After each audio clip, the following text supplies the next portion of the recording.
Welcome back to Teach English Now. In this module, we have discussed the important concepts of presenting instruction and modeling. We paired these two concepts together to demonstrate to you that a good model is often a part of instructional presentation.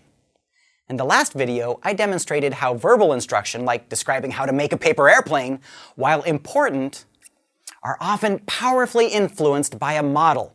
And in fact, the model often overtakes the instruction, no matter how clear that instruction might be.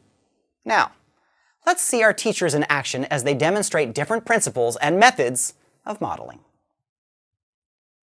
Does anyone know what a haiku is? Anyone? Yes, it's a Japanese poetic form. It's also a very good way to practice our gerunds today. A haiku has 3 lines, and in each line there are a certain number of syllables.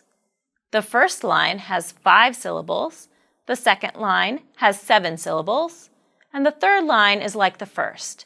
It has 5 syllables. Let's read 2 haiku that use gerunds as adjectives. The hound chased the fox, breathing, flexing, and baring his teeth to his prey. The boy saw the girl, smiling, staring, and batting her eyes just for him. Now, did you notice any gerunds used as adjectives? Yes, let's talk about them. I will be asking you to use at least 3 adjectives. Also, did you see a subject and an object? Good. When you write your haiku, here are my instructions. The first line will have a subject and an object. The second line will have adjectives, and the third line can have anything you want. All right, let me ask you a few questions to see what you understand, and then we'll discuss possible topics. Wow, I love the combination of language and language arts objectives. Very creative and certainly more stimulating than just going over grammar alone. I like that too. I would call this a very traditional approach to instruction. The teacher gives instruction, shares information about the haiku, and I presume already taught about gerunds, and now goes over the model. Yes, that's about right. Instruct, model, and question. A very common traditional method. Okay, let's move on to Teacher 2. Hello, who is this? It's Justin Timberlake. Justin, nice to hear from you again. What can I do for you? I just wanted to hear your voice. Oh, Justin, that is very nice. Is there anything else? Yes, I need to know your birthday. I would like to give you a gift. Justin, that is so sweet of you. My birthday is the 20th of December. I hope you like flowers. I sure do.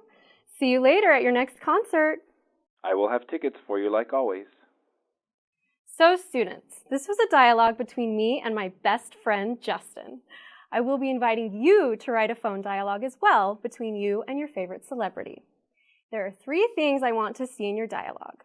I want to see an introduction, a request for information, a display of information, and closing remarks. So let's go through the dialogue again so you can see this. First, there is an introduction. Hello, who is this? It's Justin Timberlake. Second, a request for information. Justin, nice to hear from you again. What can I do for you? I just wanted to hear your voice. Oh, Justin, that is very nice. Is there anything else? Yes, I need to know your birthday. I would like to give you a gift. Third, a display of information. Justin, that is so sweet of you. My birthday is the 20th of December. I hope you like flowers. I sure do. See you at your next concert. And fourth, closing remarks. I will have tickets for you like always. Now let's discuss vocabulary. I like this method too.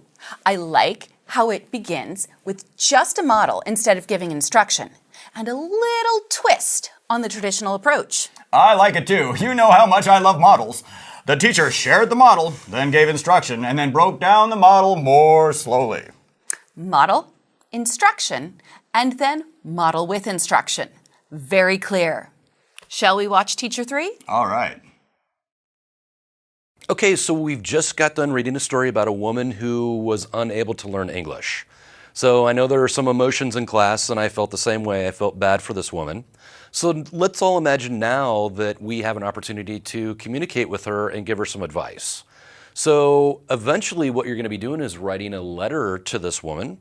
But what I'd like you to do first is to get in groups of 3 or 4 and brainstorm suggestions, pieces of advice for her.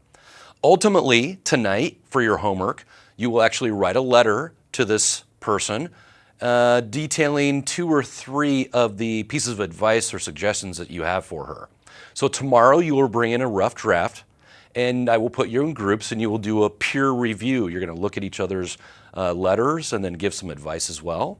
And I will bring in a model of a good letter written by a student of mine last semester so that you could look at.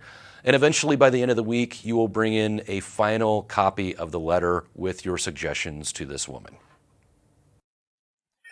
Maybe I'm missing it, Jill. Not sure I see a clear model here. Well, Jack, that may be the point. Oh. Yep. I think this teacher has decided not to give a model right away. I see. Remember, this can be a good way to make sure learners don't just copy a model. You'll see that the teacher, after the learners have written their first draft, will share a model student letter. On top of that, learners will be looking at each other's writing, and that can serve as additional modeling and support, Jack. Once again, you're right, Jill. I just missed it. That'll be the last time. Thanks for pointing out that this can be a way of modeling also. So, now you have seen 3 different examples of modeling. Remember, it is important to show more than one model to help jumpstart students' creative thinking. You may also choose to provide a model only after you have seen what students come up with on their own, as a way of reinforcing what they have learned or correcting something they may have misunderstood. In our next video, we'll summarize what we've discussed in Module 3 about presenting instruction and modeling to help you prepare for the module quiz. We'll see you then.